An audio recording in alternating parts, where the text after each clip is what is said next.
Mulai tanggal 17 Agustus 2025, warga negara Indonesia sudah bisa menggunakan kris untuk melakukan pembayaran di Jepang.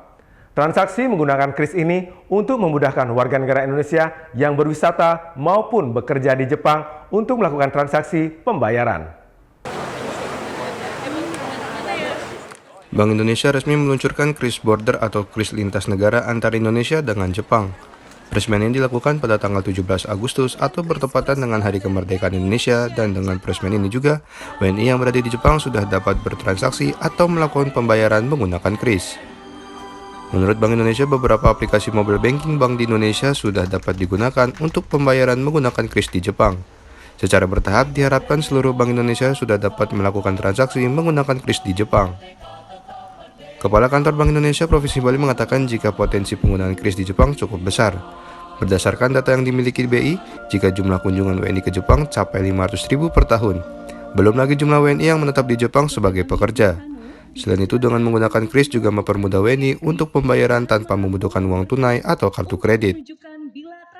Tentunya dengan melihat wisatawan Indonesia ke Jepang itu kan sangat besar sekali ya, dan mereka bisa menggunakan kris gitu sebagai sarana transaksinya. Tadi juga Bu Wakil Komjen juga mengatakan bahwa potensinya sangat besar dan ini benar-benar memberikan kemudahan bagi wisatawan. Sekitar 500.000 wisatawan ya. Per tahun rata-rata ya Pak? Iya, per tahun rata-rata, sehingga rasanya akan lebih mudah lagi di dalam melakukan pembayaran secara non-tunai, tidak perlu membawa travel check, kartu kredit, ataupun uang tunai, jadi semua dimudahkan dengan kris bagi perjalanan wisatawan. Nanti mudah-mudahan juga yang orang Jepang ya bisa belanja di sini dengan kris juga dalam waktu dekat. Berarti teknisnya seperti mobile bankingnya BPD Bali dipakai transaksi sana, begitu ya Pak ya? Iya, bisa ya? bisa. Kalau mobile banking bank lain bagaimana Pak? Bisa, ada beberapa juga yang bisa bertransaksi juga untuk kris.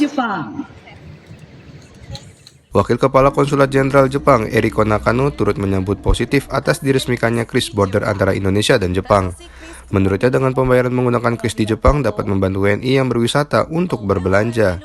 Dirinya juga mengatakan jika kris juga bisa dipakai untuk pembayaran di restoran ataupun minimarket yang telah menyediakan pilihan pembayaran menggunakan kris.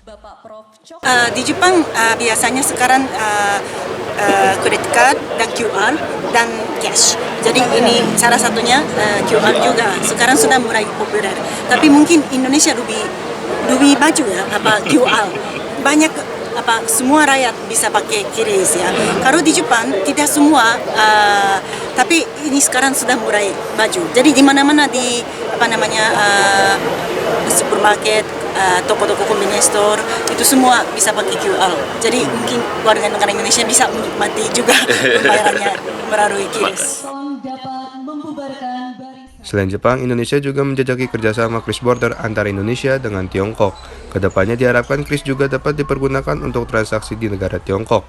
Selain peresmian kris border, Bank Indonesia juga menggelar kegiatan lain dalam memeriahkan Hari Kemerdekaan Indonesia, seperti menghadirkan lomba e-sport, tingkat sekolah, dan bazar UMKM.